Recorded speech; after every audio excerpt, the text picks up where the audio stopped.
दोस्तों, आपने पिछले एपिसोड में देखा कि डीन की बेसमेंट में एक टनल पाई गई थी जहां से अनजान लोग आकर उसे तंग किया करते थे। फिर डीन और नोरा उस टनल के अंदर जाकर देखते हैं। वहां उन्हें एक अनजान आदमी काले कपड़े पहने हुए दिखता है। डीन उसका पीछा करता है। टनल में आगे जाकर उसे एक रूम दिखता है जहाँ एक बेड और चेयर और थोड़ा सामान पड़ा होता है। तभी उसे दूसरे टनल से आवाज आती है। डीन उसका पीछा करता है। तभी वो काले कपड़ों वाला आदमी एक बेल बजाता है और पर्ल दरवाजा खोलती है। फिर हमें पता चलता है कि वो कोई और नहीं बल्कि जॉन ग्राफ था। अगले सीन में हम देखते हैं कि डीन और नोरा अपना दुखड़ा रोने के लिए डिटेक्टिव के पास जाते हैं और बताते हैं कि हमें बेसमेंट में टनल मिली है। डिटेक्टिव उनसे कल की हरकत के लिए गुस्सा था, इसलिए वो कहता है कि तुम्हारे हिसाब से तो उस टनल में मुझे ही होना चाहिए था, क्योंकि ये तो मेरी ही साजिश है, क्यों है ना?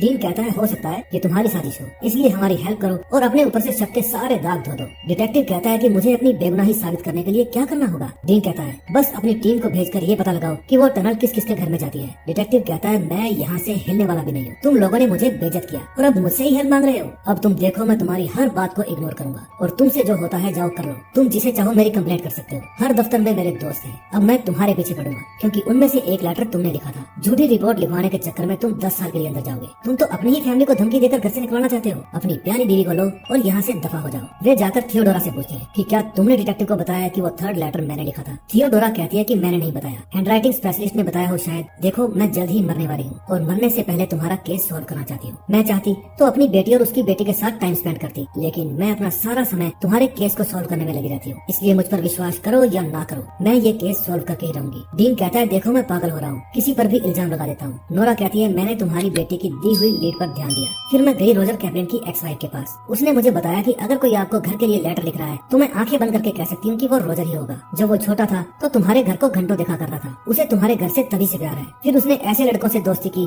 जो बड़े बड़े घरों में रहते थे। उसने खुद के लिए एक बड़े घर का सपना देखा, पढ़ाई की और टीचर बन गया, लेकिन उसका ये सपना अब तक पूरा नहीं हो पाया था। फिर उसने ट्रिश से मैरिज कर ली और ड्राइव पर अपनी वाइफ को लेकर उन घरों को देखने जाया करता था जो उसे बचपन से पसंद थे। एक दिन वो अपने लिए एक घर देखने गया जो उसे बेहद पसंद था, लेकिन उसका ऑफर बाकियों से कम था, इसलिए उसने घर के ओनर को लेटर लिखने का फैसला किया। उसने लिखा मैंने पिछले 35 सालों से आपके घर को चाहा है और अगर आप चाहो तो ये घर मेरा हो सकता है। लेकिन उसका ऑफर रिजेक्ट होने के बाद वो इतना रोया जितना वो अपनी माँ की मौत पर भी नहीं रोया। तभी उसने अपने कुछ स्टूडेंट्स के साथ मिलकर एक क्लब बनाया जिसमें घरों को लव लेटर लिखा जाता था। वो अपने स्टूडेंट्स को कहता है कि तुम एक जैसे 2 लेटर लिखोगे, एक पर नाम लिखकर मुझे दोगे और दूसरा बिना नाम लिखे घर के मालिक को भेजोगे, लेकिन शर्त यह है कि वो खुद का घर नहीं होना चाहिए, किसी और का घर होना चाहिए। उसका ये असाइनमेंट बहुत ही ज्यादा हिट हुआ। वो खुद भी एक घर को लेटर लिखा करता था जिसे वो बचपन से देखता आ रहा था। उस घर में अब उसका दोस्त नहीं बल्कि उसकी बहन रहा करती थी। वो हर साल उसे एक लेटर लिखा करता था, लेकिन एक दिन उसने बहुत ही गुस्से भरा लेटर लिखा और उसके अगला लेटर और भी ज्यादा गुस्से वाला था और उसने उसके अंदर अपना नाम द वॉचर बताया। वो हेल्प के लिए पुलिस के पास भी गई, लेकिन पुलिस ने उनकी कोई भी मदद नहीं की। फिर वे तीनों उस घर की मालकिन के पास जाते हैं। वे उस घर को अंदर से देखते हैं। वो घर वाकई बहुत खूबसूरत था। वो लेडी बताती है कि रोजर बचपन से ही इस घर की सभी चीजों की डिटेल में तारीफ किया करता था। फिर वो वॉचर के आए हुए लेटर को देखते हैं। तभी डोरा कहती है रोजर घर को लेटर लिखता है, लेकिन द वॉचर घर के मालिक को।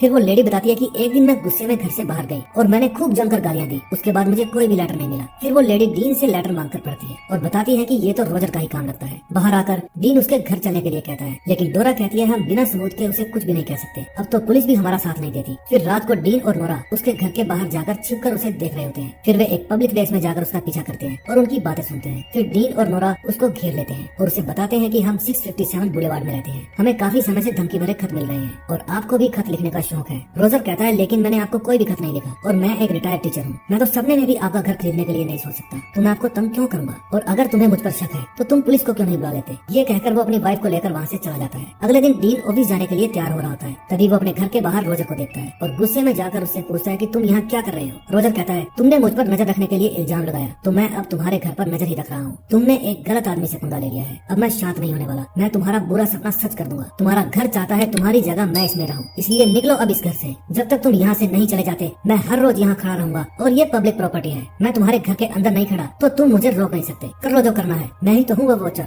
शाम को डीन पर्ल के घर जाता है और उसे जाकर कहता है कि मेरे घर से एक टनल जाती है, शायद आपके घर में, तो मैं एक बार आपका घर देखना चाहता हूँ। इस पर पर्ल कहती है कि क्या आपके पास सर्च वारंट है? अगर नहीं है तो मैं आपको कुछ भी नहीं करने दे सकती। फिर डीन जैस्पर से पूछता है हर रोज तुम कौन सी टनल से हमारे घर आया करते थे? इनके घर में जॉन ग्राफ भी छुपा होता है। तभी उसे छींक आ जाती है। डीन पूछता है कि अभी कौन छींका? इतने में पर्ल गेट बंद कर देती है। डीन दरवाजा खटखटाता है, लेकिन पर्ल खिड़की से कहती है तुम हमारे मोहल्ले में रहने के लायक ही नहीं हो, दफा हो जाओ यहाँ से। रात को डीन फिर से थका हारा अपने बेड पर जाकर सो जाता है। तभी रात को उसे नोरा की आवाज आती है और वो जाग जाता है। डीन उठकर अपनी वाइफ को ढूंढता है। जब वो नीचे जाकर देखता है तो रोजर उसके बेटे के सिर पर गन फोड़ करके खड़ा होता है। वो कहता है मैंने तुम्हारी बेटी और बीवी को नीचे बेसमेंट में बंद कर दिया है। डीन डीन कहता है तुम्हें क्या चाहिए? रोजर कहता है मुझे तुम्हारा घर चाहिए। डीन कहता है ओके दिया, लेकिन मेरे बेटे को छोड़ दो। लेकिन रोजर फिर भी उसे शूट कर देता है। तभी डीन की आंख खुल जाती है और वो चिल्लाने लगता है। सुबह नोरा उसे कहती है कि तुम्हें एक अच्छे से डॉक्टर को दिखाना चाहिए, शायद तुम पागल हो रहे हो। फिर नोरा अपना घर बेचने के लिए कहती है। फिर डीन रोते हुए कहता है हाँ मैं मानता हूँ, हमें घर बेच देना चाहिए। जब डीन तैयार होकर अपने ऑफिस जा रहा होता है तो वो रोजर को बिगमो से बात करते हुए देखता है और फिर गुस्से में उनके पास जाकर कहता है तो ये बुढ़ा तुम्हारे घर के टनल से हमारे घर में घुसता है। बिगमो कहती है मैं अपने बेटे की बात कर रही थी क्योंकि ये उसके टीचर थे। फिर बिगमो कहती है हम यही तो बात कर रहे थे कि बच्चों को कैसे किडनैप करना है, कैसे उनका खून पीना है, क्योंकि हम इंसान तो है नहीं, पिशाच हैं। फिर डीन गुस्से में कहता है बधाई हो, मैं ये घर बेच रहा हूँ और तुम्हें ये घर खरीदना है तो खरीद लो और अपने जादू टोने का अड्डा बनाना है तो बना लो। फिर बिगमो भी गुस्से में कहती है हेलो लुइया,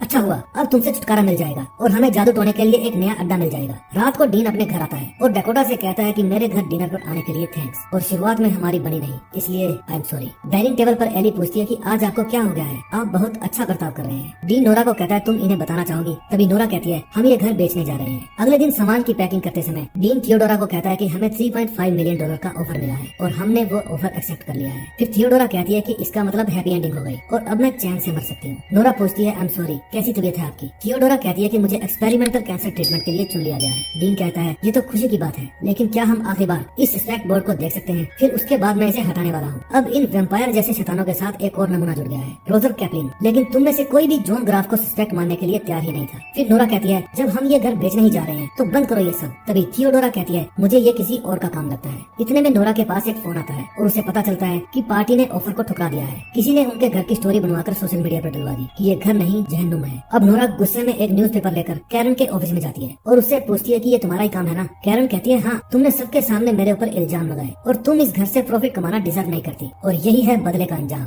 अब डीन अपनी फैमिली को लेकर एक पुराने से घर में शिफ्ट हो जाता है और यहीं पर सेकंड लास्ट एपिसोड का एंड हो जाता है।